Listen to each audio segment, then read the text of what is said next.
MNT मराठीमध्ये तुमचं स्वागत आहे. लोकसभेचे निवडणुका सुरू आहेत आणि औरंगाबादमध्येही त्याचा जोर मोठ्या प्रमाणामध्ये वाढलेला आहे. बहुजन रिपब्लिकन सोशलिस्ट पार्टीचे तरुण तळपदार उमेदवार माननीय अरविंदजी कांबळे हे आपल्यासोबत उपस्थित आहेत. त्यांच्याशी हितगुज करण्यासाठी, त्यांच्याशी काही त्यांना प्रश्न विचारण्यासाठी मी तुमच्यासोबत त्यांना आलेलो आहे.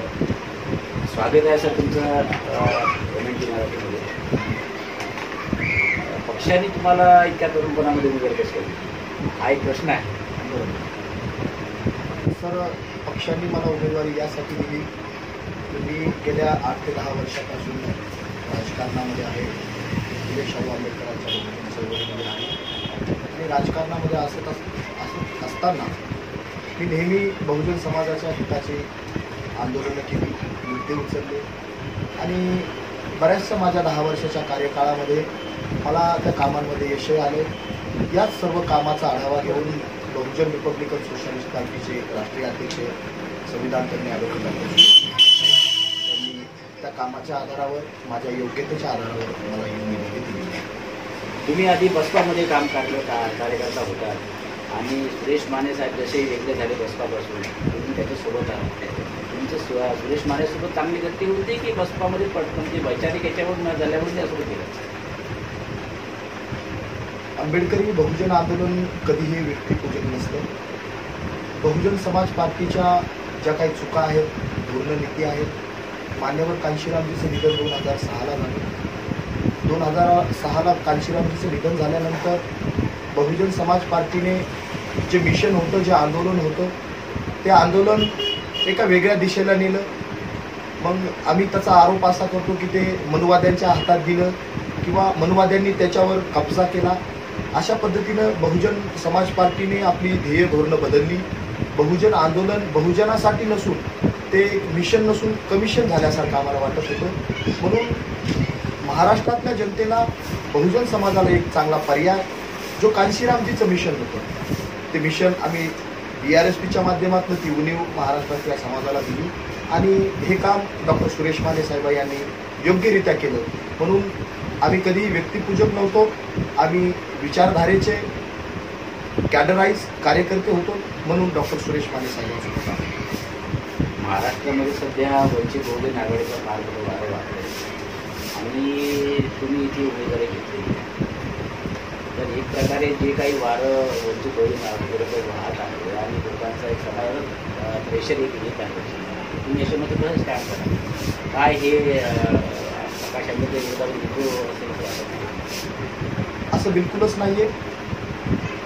वंचित बहुजन आघाडी यांची राजनीती, यांचं राजकारण जे उभं राहिले ते भीमा कोरेगावची दंगल झाल्यानंतर जे भारिप बहुजन महासंघाला राजनीतीमध्ये स्टँड मिळाला किंवा प्रकाश आंबेडकरांची जी राजनीती उभा राहिली, ती राजनीती ज्या समाजाच्या भरोशावर उभा राहिली, ज्या लोकांनी महाराष्ट्र बंद केला, जे लोक कोम्बिंगच्या नावाखाली जेलमध्ये गेले, जे आमची लाखो तरुण पोलीस केसमध्ये अडकली, ज्या लाखो तरुणांनी हे आंदोलन यशस्वी केलं, त्या लाखो तरुणांची अशी इच्छा होती की आमच्या औरंगाबाद लोकसभेमध्ये कोणीतरी आमच्यातलाच या आंदोलनातला एक उमेदवार असावा.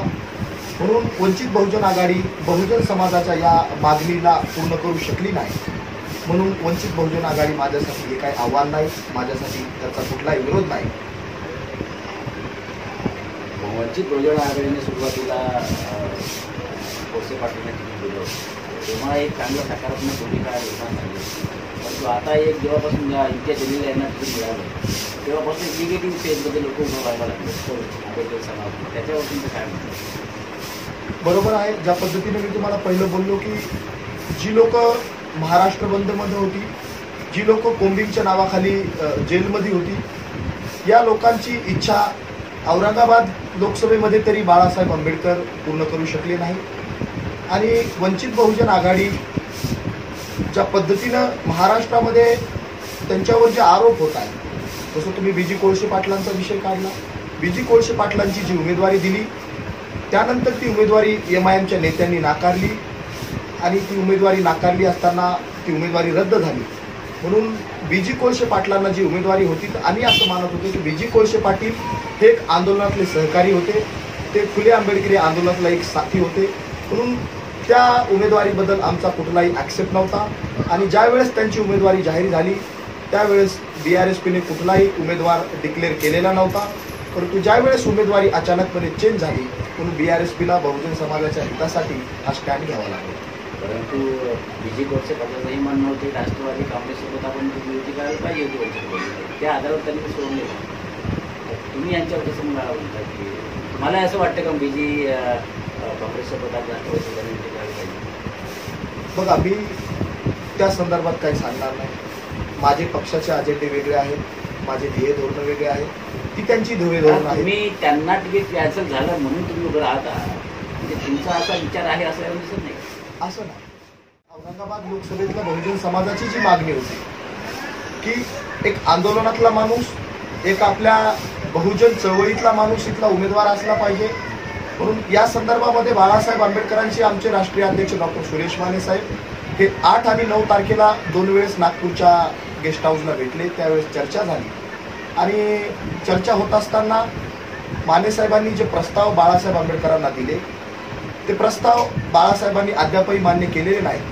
परंतु माने साहेबांचंही असं म्हणणं होतं की बीजी कोळसे पाटील हे भारतीय जनता पार्टीच्या विरोधामध्ये जे स्टँड घेतात, RSSच्या विरोधामध्ये जे स्टँड घेतात, हाच आमचा देखील अजेंडा आहे. म्हणून आम्ही त्यावेळेस एक सॉफ्ट कॉर्नर आमच्या पद्धतीनं होता, परंतु आता तो आमच्याकडे नाही. आता जस्ट या प्रकारे बीजी कोळसे पाटलांना प्रकाश आंबेडकरांनी तिकीट दिलं होतं आणि नंतर ते काँग्रेस आणि राष्ट्रवादी झाल्याबरोबर त्यांनी ते कॅन्सल केलं. आता इंडिया जनरल यांना तिकीट मिळालं, तेही प्रकाश आंबेडकरांनी त्यांना तिकीट दिलेलं आहे असं म्हणायला हरकत नाही. तर तुम्ही काय आता प्रकाश आंबेडकरांच्या म्हणजे ज्या हँड निर्णयासंबंधात सगळं नाही. औरंगाबाद शहराची राजनीती जर आम्ही बघितली, तपासली, तर गेल्या 20 वर्षामध्ये शिवसेना भारतीय जनता पार्टीचा खासदार या ठिकाणी निवडून येतो. औरंगाबादची राजनीती असो, देशाची महाराष्ट्राची राजनीती असो, ही जाती धर्माच्या नावावर असते. ज्या वेळेसही निवडणुका येतात तर इथली भारतीय जनता पार्टी असेल, शिवसेना असेल, ही समाजामध्ये एक नारा देतात. जर त्यांच्या विरोधामध्ये एखादा मुस्लिम उमेदवार असेल तर ते नारा देतात की खान पाहिजे का बाण पाहिजे. पण ज्या वेळेस हा प्रश्न उपस्थित केला जातो खान पाहिजे का बाण पाहिजे, तर आम्ही आजपर्यंत 20 वर्षाच्या कार्यकाळामध्ये बघितलंय की लोक कुठलेही विकासाचे मुद्दे बघत नाहीत. त्या खासदाराने आपल्या जिल्ह्यामध्ये काही काम केलंय का, काही डेव्हलपमेंट केलंय का, मुलांना नोकऱ्या दिल्या आहेत का, चांगलं शिक्षण दिले का, ही कुठलीही बाब न बघता लोक त्या बाणाला मतदान करतात. म्हणजेच औरंगाबादची राजनीती ही फक्त जाती धर्माच्या आधारावर होते. म्हणून खान पाहिजे का बाण पाहिजे हा जर नारा पुन्हा एकदा चालला तर इथले लोक बाणच स्वीकारतील. म्हणून आम्ही या उमेदवारीवर, मीच नाही तर समाजातला बहुतांश वर्ग या उमेदवारीवर नाराज आहे. 20 वर्षापासून लागोपाठ ते जे चंद्रकांत खैरे आहेत लागोपाठ खासदार होत आहे, तर एक मोठं आव्हान सगळ्यांपुढे आहे किंवा तुमच्या पुढे आहे असं मला वाटतं. बिलकुल आव्हान मोठं आहे, परंतु ज्या पद्धतीनं बहुजन रिपब्लिकन सोशलिस्ट पार्टी गेल्या 4 ते 5 वर्षाच्या कार्यकाळामध्ये जे काम करत असताना BRSPने आपल्या देशातला शेतकरी असेल, शेतमजूर असेल, बेरोजगार असेल, खालचा तळागाळातला जो शोषित पीडित माणूस आहे, मग तो विद्यार्थी असेल, या प्रत्येक माणसाच्या हिताचे मुद्दे, योजना किंवा या प्रत्येक माणसाच्या हिताचे डेव्हलपमेंट मुद्दे घेऊन BRSP रस्त्यावर उतरली. त्याचबरोबर शेतकऱ्यांच्या आत्महत्या, पेट्रोल डिझेल दरवाढ, महागाई दरवाढ, गॅस दरवाढ आणि अशा असंख्य समस्यांवर BRSPने आंदोलनं केली. आंदोलने करत असताना कुठल्याही जाती धर्माचा विचार नाही केला. म्हणून हे माझ्यापुढं आव्हान जरी मोठं असलं तर माझ्या 5 वर्षाच्या बहुजन रिपब्लिकन सोशलिस्ट पार्टीच्या कार्यकाळाला समाज नक्कीच पास करेल आणि मला स्वीकार करेल. मला वाटतं का 5 वर्षामध्ये तुम्ही सगळ्या समाजामध्ये मुस्लिम लोकांमध्ये पोहोचला आहात, मराठ्यांपर्यंत पोहोचला आहात, ओबीसीपर्यंत पोहोचला आहात. आणि जरी त्या 100% समाजापर्यंत पोहोचलो नसेल, परंतु बहुजन रिपब्लिकन सोशलिस्ट पार्टीची जी ध्येय धोरणं आहेत मराठा समाजाच्या हिताची आहेत। मराठा समाजाचा ज्यावेळेस आरक्षणाचा मुद्दा उपस्थित झाला, आरक्षण सरकारने खोटं नाटक का होईना दिलं, त्यावेळेस डॉक्टर सुरेश माने साहेबांनी या देशाला एक पर्याय सुचवला की तुम्ही खोटी नाटी आश्वासनं देऊन मराठा समाजाला जे आरक्षण दिलंय हे आरक्षण कोर्टामध्ये काही टिकणार नाही। म्हणून माने साहेबांनी या आरक्षणावर एक तोडगा दिला की प्रत्येक मराठा समाजातल्या प्रत्येक कुटुंबातल्या एका पात्र व्यक्तीला एक सरकारी नोकरी सरकारने द्यावी आणि आरक्षणाचा मुद्दा संपवा। म्हणून या मुद्द्यावर मराठा समाज आमच्या पाठीशी आहे। मुस्लिम समाजासाठी जे हायकोर्टाने आरक्षण दिलेलं आहे, हायकोर्टाने सांगितलेलं आहे की मुस्लिम समाजाला आरक्षण द्या, परंतु हे आरक्षण लागू करण्यासाठी अद्यापही कुठल्या पार्टीने मोठा असा स्टँड घेतलेला नाही। परंतु बहुजन रिपब्लिकन सोशलिस्ट पार्टीने 27 जुलै 2016ला आपल्या मुंबईच्या विधानसभेवर भव्य असा लाखोचा मोर्चा काढून मुस्लिम आरक्षण लागू करा, मुस्लिमांना 5% आरक्षण द्या या मुद्द्यावर लाखोचा मोर्चा काढणारी पार्टी म्हणजे बहुजन रिपब्लिकन सोशलिस्ट पार्टी। म्हणून या मुद्द्याच्या आधारावर औरंगाबाद जिल्ह्यातला शहरातला सर्वची सर्व मुस्लिम BRSPच्या पाठीशी आहे। बरं, राष्ट्रीय राजकारणामध्ये जे आता आपल्या समोर समस्या निर्माण झालेल्या आहे, जसं की संविधानाची इमर्जन्सी निर्माण झालेली आहे, संविधानाने जे काही या देशाला, या जनतेला, SC ST OBC वर्गाला जे देण्याची जे स्वप्न प्रिएम्बलच्या माध्यमातून दिली होती, ते ह्या 70 वर्षामध्ये कसल्याही प्रकारची पूर्ण झालेली नाही। आणि ह्या 2014 पासून तर आतापर्यंत जे काही सरकार ते एक मोठी इमर्जन्सी निर्माण झालेली आहे। तर ह्या कंटेस्टमध्ये औरंगाबादचे जे खासदार आहेत चंद्रकांत खैरे यांनी काही कोणती भूमिका घेतली असं तुम्हाला वाटतं काय, असं म्हणणं? बघा, 20 वर्षापासून चंद्रकांत खैरे शिवसेनेचे खासदार आहेत। यांनी कधीही लोकसभेमध्ये, संसदेमध्ये बहुजन समाजाच्या प्रश्नावर एकही शब्द मांडलेला नाही, आम्हाला कधी असं दिसत नाही। यांची राजनीती, यांचं राजकारण हे फक्त जाती धर्माच्या नावावर चाललं जातं, हिंदू मुस्लिमांच्या नावावर चाललेलं जातं। म्हणून त्यांनी कुठलाही मुद्दा अद्यापही मार्गी लावलेला नाही किंवा तो संपवलेला नाही किंवा एखाद्या माणसाला त्याचा फायदा झालेला आहे असा कुठलाही व्यक्ती आम्हाला दिसत नाही। म्हणून ते सक्षम या 20 वर्षाच्या कार्यकाळामध्ये फेल ठरलेले असं आमचं मानणं आहे। बरं, औरंगाबादचं जे प्रतिनिधित्व आहे संसदेमध्ये, तुम्हाला काय वाटतं की औरंगाबादमध्ये अशा कोणत्या समस्या आहेत ज्या संसदेमध्ये जाऊन मोठ्या प्रमाणामध्ये मांडल्या पाहिजेत आणि त्या औरंगाबादसाठी आणल्या पाहिजेत, इथून जे सगळ्या गोष्टी आणल्या पाहिजेत, कोणत्या समस्या आहेत तुम्हाला वाटतं? बघा, औरंगाबादमध्ये अनेक वर्षापासून मोठ्या समस्या निर्माण झालेल्या आहेत। आम्ही औद्योगिकरणाचं जर बघितलं तर औद्योगिकरणाच्या या 10 वर्षाच्या कार्यकाळामध्ये कुठलाही मोठा प्रोजेक्ट या ठिकाणी आलेला नाही। कुठल्याही प्रोजेक्टला तिथल्या खासदारांनी, सत्ताधाऱ्यांनी मान्यता दिलेली नाही। म्हणून यामुळे बरेचसे लोक, आपले जे युवक आहेत ते बेरोजगार आहेत। त्याच पद्धतीने औरंगाबादच्या रोड, लाईट, पाणी ज्या मूलभूत समस्या आहेत ही मोठी प्रश्न आहेत। ही जरी छोटी असली तरी ही राष्ट्रीय लेवलची प्रश्न आहेत, मूलभूत समस्या आहेत। म्हणून या समस्या सोडवण्यात शिवसेना खासदार आजपर्यंतही यशस्वी झालेले नाहीत। आजही 100% लोकांपर्यंत पाणी पोहोचत नाही, आजही वस्त्यांमध्ये चांगले रस्ते नाहीत, आजही आमच्या लोकांना झोपडपट्टीमध्ये जे 52 औरंगाबाद लोकसभेच्या 52 झोपडपट्ट्या आहेत या झोपडपट्ट्यामध्ये गोरगरीब समाजाला घरे नाहीत। लाखो तरुण बेरोजगार आहेत, कित्येक शेतकऱ्यांनी आत्महत्या केल्या आहेत, कर्जापायी आत्महत्या केल्या आहेत।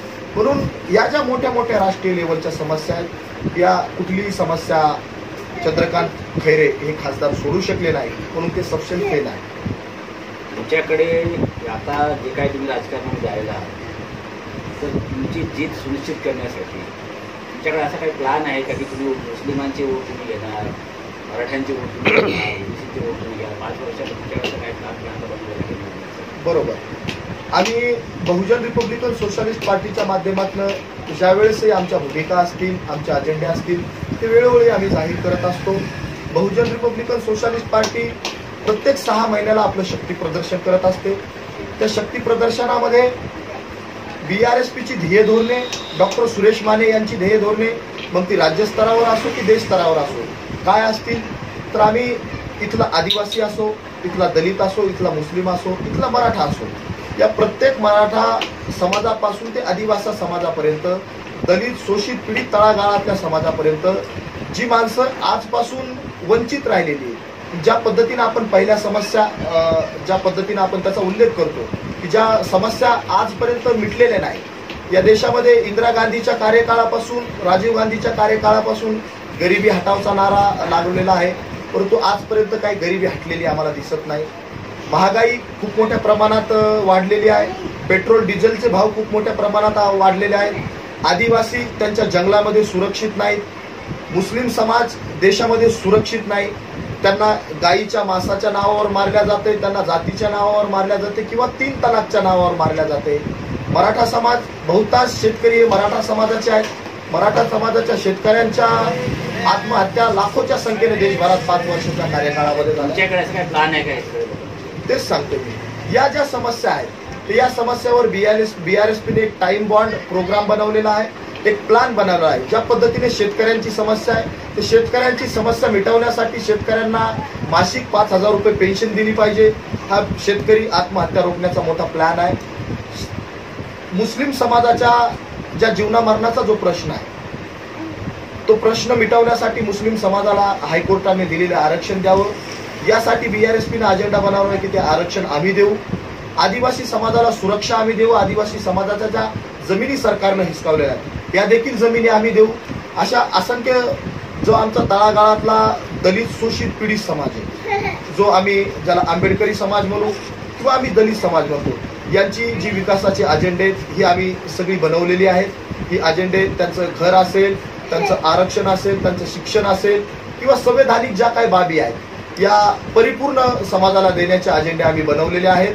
तसे प्लॅन आम्ही बनवले आहेत, म्हणून या आधारावर आम्ही निवडणुका जिंकू शकतो असा आम्हाला विश्वास आहे.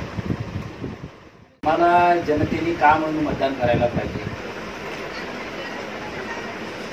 मी मतदारांना हे आवाहन करेन की ज्या पद्धतीने आपल्या लोकसभेमध्ये जातीचं राजकारण चालतं, या जातीपातीच्या पलीकडे जाऊन नाव, धर्म, कुळ याच्या पलीकडे जाऊन एक योग्यतेच्या आधारावर, एक विकासाच्या आधारावर मला त्यांनी मतदान करावं. कारण आज महाराष्ट्राची जी राजनीती आहे ती कुठल्या तरी नावावर चालते, कुठल्या तरी जातीवर चालते. पण औरंगाबाद शहराचा विकास करत असताना किंवा औरंगाबाद शहराच्या विकासाचा आराखडा मांडत असताना मी मतदारांना सांगू इच्छितो की मी तळागाळातला शोषित पीडित बहुजन समाजाचा, वंचितांचा खरा एकमेव मी उमेदवार आहे. आणि औरंगाबाद लोकसभेतील सर्व आंबेडकरवादी जनतेला देखील मी सांगू इच्छितो की मी एकमेव निळ्या झेंड्याचा एकमेव आंबेडकरवादी उमेदवार आहे आणि मी स्वतःहून एक आंदोलक आहे. म्हणून मी मतदारांना एक विनंती करतो की विकासाचं राजकारण, डेव्हलपिंगचं राजकारण, या राजकारणाच्या आधारावर त्यांनी मला मतदान करावं. मी सर्व औरंगाबादमधील मतदारांना विनंती करतो की त्यांनी या योग्यता, विचारधारा, शिक्षण आणि एक युवा म्हणून त्यांनी मला संधी द्यावी ही विनंती करतो. धन्यवाद. बहुजन रिपब्लिकन सोशलिस्ट पार्टीचे माननीय अरविंद कांबळे हे आपल्याशी लोकसभेच्या उमेदवारीच्या संबंधानं त्यांचे विचार मांडत होते. MNT न्यूज नेटवर्क बघण्यासाठी सबस्क्राईब करा, लाईक करा. धन्यवाद.